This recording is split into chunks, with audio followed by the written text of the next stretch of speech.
Hello, good afternoon, everyone.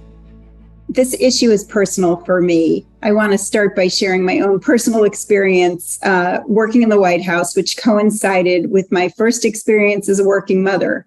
I joined the Clinton White House in 1993 and had my first child 3 years later in 1996. The following year, as part of then First Lady Hillary Rodham Clinton's office, I helped plan the first ever White House conference on childcare. We convened experts, reviewed the cutting edge literature of the time, heard from communities and advocates, and ultimately honed in on one of the most pressing issues we faced, the availability and affordability of childcare. All of this was happening at the same time as I was figuring out myself how to juggle work and to raise a child. While at work, I was working on childcare, and back home, I was also working on childcare for me and my family.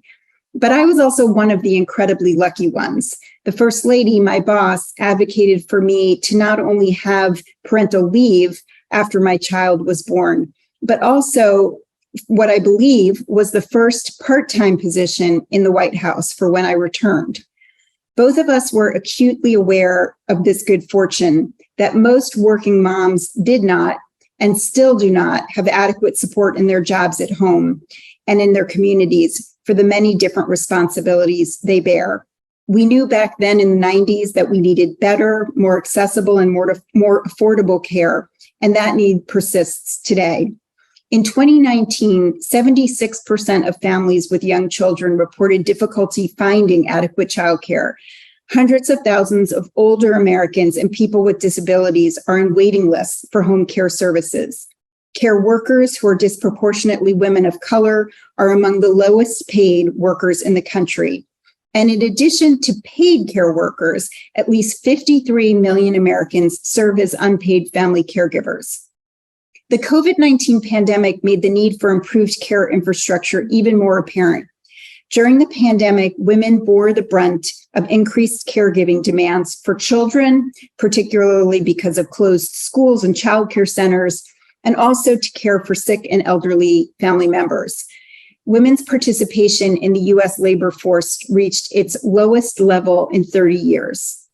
Recognizing the relationship between the care economy and women's labor force participation, investments through the American Rescue Plan enabled more than 225,000 childcare providers to keep their doors open to as many as 10 million children, helping their parents, especially moms, rejoin the workforce.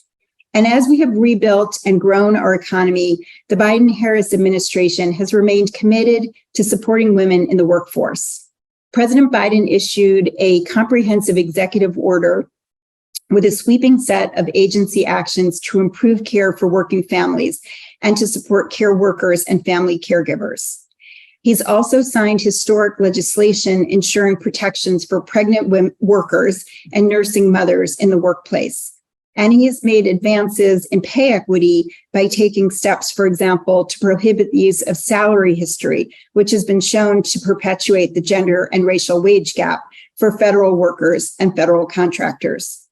This year, labor force participation among women 25 to 54 years old set record highs, surpassing pre-pandemic levels of participation. And as of August, the gender pay gap was the narrowest it's ever been on record. But let's be clear, our work is far from done. As we make historic investments in our economy and implement the bipartisan infrastructure law and other significant pieces of legislation that recently passed, we remain committed to ensuring that women can access good jobs being created in sectors where women have been historically underrepresented, including transportation, clean energy, and broadband.